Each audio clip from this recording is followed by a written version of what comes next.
Good morning, y'all. This is Severance with Saviors Esports, and we're going to be going out to IEM Atlanta today. It is about a 7.5 hour drive up north, so we're just going to take our time. We got to be slow. Remember, when we go in, we just got to be confident. We got to understand the overhead costs. We got to go into what it goes into staffing, how much AV is involved, the overall study of just the general infrastructure of how the Tier 1 event is set up. So we just got to be confident. Always got to be open to networking when we go to these events, and then at the same exact time, you can never be shy. You always got to shake somebody's hand. All right, so we're gonna hop into the journey real quick, and then I'll see you guys up there. Things like, fuck. Let's go.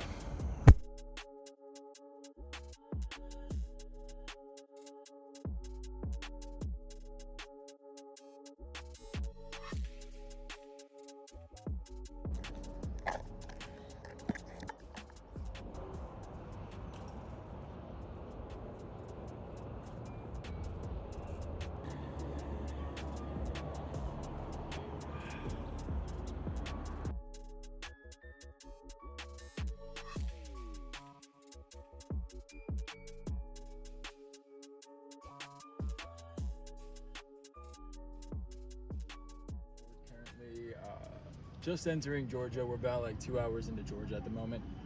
We still have about another 4 hours or like 3 hours roughly of driving, so we need some caffeine. So when we get on the road, stay alert. All right, see you guys there.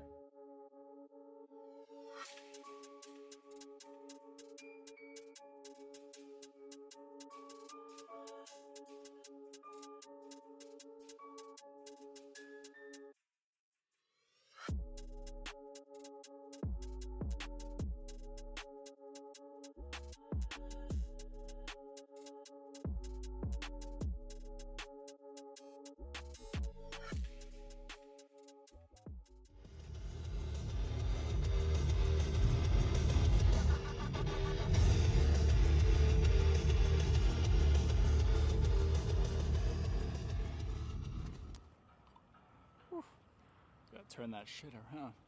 All right. What is up, everybody? Severance with Saviors Esports here. We are in Atlanta, Georgia. We are currently visiting IEM Atlanta Counter-Strike.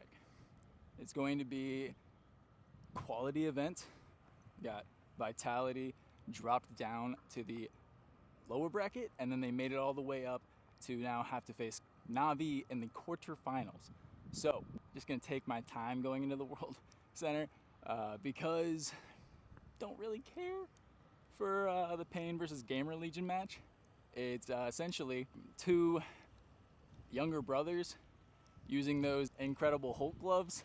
You know, I'll try to put like an imagery there in case people don't know what I'm talking about. And they're just like wailing on each other while, you know, the older brothers are waiting in the corner for their turn in the ring. So I'm just kind of enjoying the scenery, bringing in some shots, and then what we're gonna do is try to look at the analytics of what it costs to hold a Tier 1 event, the cost per AV, like screens, production, the overall effects that they use, physical or visual, and then at the same time, the staffing, you know, the chairs, the concessions. We're gonna look at generally everything because we have big dreams down the road and we really wanna get things going. So we gotta start small, but mountains don't climb themselves, and absolutely we gotta just put down all of the effort here at the beginning, and you gotta be patient, but you also gotta put in the work. So we're gonna just go in there, have a good time, and then I'll catch you guys in a little bit.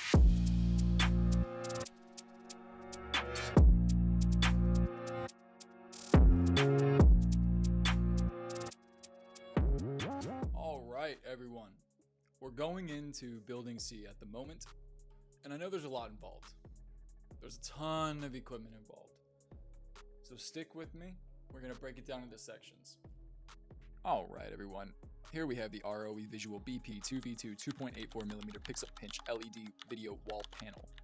These on the market, they roughly go for about $3,500 a unit, brand new. To my understanding, ESL would not purchase all of this equipment brand new every single event. With that being said, they must have a distribution center somewhere centrally located within the United States to house all the equipment and then disperse it. And just in doing this, they most likely save per year probably $25,000 average in just freight, cargo, and logistics. we are moving on into the Absen PR 2.5 Plus V2 LED panel. Now these have a value range used to new between $1,800 and $3,500. So we're gonna just do a happy medium of like $2,450. We'll do $2,450, $2,500. And if you do that times 10, you'll get anywhere between obviously $2,250 and $25,000. And then you multiply that by 2, you are most likely going to be getting, if you adjust for any sort of commercial discounts, probably in the range of $44,000 to $48,000 for a viewer wall. Now, let me tell you why I find this fascinating. Because most people are videographers, directors. I'm an electrical student with a broken iPhone 13 and a dream. So let's go back to the video.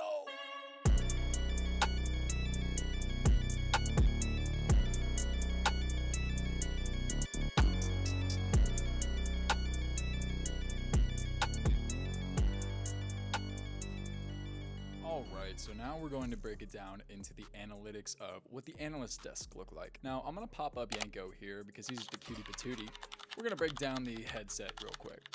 The headset is a Sennheiser HMD 26-inch class.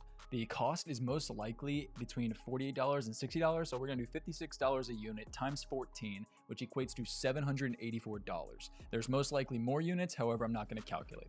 Real quick, we're going to take a quick little pause. I just wanted to thank every single person that I interacted with at IEM Atlanta. Every single moment that I had with each individual. I wish I recorded those times, because at that moment, when I got in my car at the end of IEM Atlanta and started the drive back home, I had so much fire inside of my heart that I realized, yeah, I want to be an analyst and I want to be a caster. And overall, maybe down the road that can be achievable. But for the time now, I just want to make my impact on the esports world, or the world in general. I have big dreams and big visions, and the people that I got to interact with just solidified my reassurance in my own decisions. This is a hobby, first and foremost. However, this is my dream, so I want to take it seriously. Thank you guys. Now back to the video.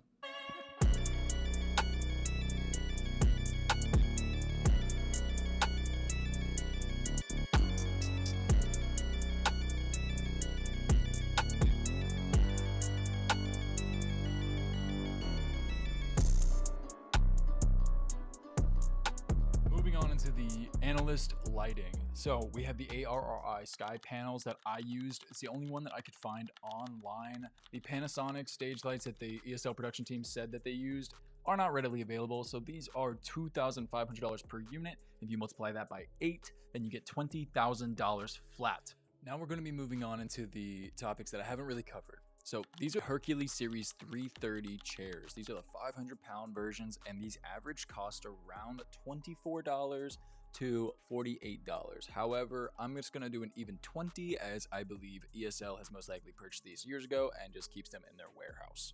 What we're going to do is take 3,500 times 20, and that will give you an even $70,000. However, that doesn't make sense. I'm going to drop down to $56,000 for an adjustment of ownership. Now time for the player booths. So the player booths, the LED screens are most likely around 17.5K per booth, so it's going to be an even $35,000. The structure, add another $5,000 for both. They own all the structure. The LED lining, probably $2,500 for both. Then the chairs and electronics, most likely drag it above $45,000 for both of the player booths. That's pretty insane. I don't know why my past self is realizing that just now. ESL has been doing this for over a decade, creating memories for millions of people all across the world, including myself. So now it is my turn to give a little bit back to them. And in doing so, we're going to break down some of the extracurriculars. So the main cameras that they were using were the Panasonic AKU CX100s. Those are going between $35,000 and $45,000. The analyst desk had Panasonic AW UE150s. They had 3 of them. Those are $9,500, and the remote to control them is $8,500. Then the main arena camera, the Triangle Pro Jib. That jib is $5,000 alone, plus the camera on it and the amplifier plus processor. This is getting out of control. Now let's go ahead and recap as we're hitting the 10-minute mark. The topics that we have covered is lighting, construction, convenience, and media. There are topics that we have yet to cover, which are talent and travel. However, those numbers are a little bit more finicky, so let's just go ahead and get what we can and then move on. So when we are speaking in regards to IEM Atlanta, ESL's production staff is most likely going to be located in majority Europe and then a small portion in the United States. If we take a slightly raised round trip airfare of $1,500 and then multiply that by a slightly decreased staff amount of 80, you will get an even $120,000 for airfare and travel. However, there are a lot of fees, there are a lot of extra things that come with travel, such as like taxing and extra taxes and whatnot. So what we're going to do is just add an additional $15,000 to that, bringing the total travel for all of the ESL staff to $145,000. There's not any public information regarding these numbers, so I tried to reach out to a couple of individuals. However, you don't want to be invasive and you got to be respectful. So this number is just purely going to be a guesstimate, and I'm not going to include it in the video as I love all of the casters and love all the talent that is on screen. So I'm not going to be invasive to their lives or any of their professional relations. Now, with all that being said, let's go ahead and finish the video off with a quick recap. So we went over lighting, construction, convenience, media, travel, and talent. Overall, what you're going to get is this number on your screen, and that's not including the $1 million prize pool. Everybody needs to shout out ESL and give them a little bit more love, as they've been doing this for almost 15 years for us. If you found all of this enjoyable, leave a like. If you want to leave me any feedback or maybe talk about some things, hit the comment section. And if you want to see more down the road, because I'm going to be doing about one of these a year, hit the subscribe button. Aside from that, let's just vibe out and see Atlanta, y'all.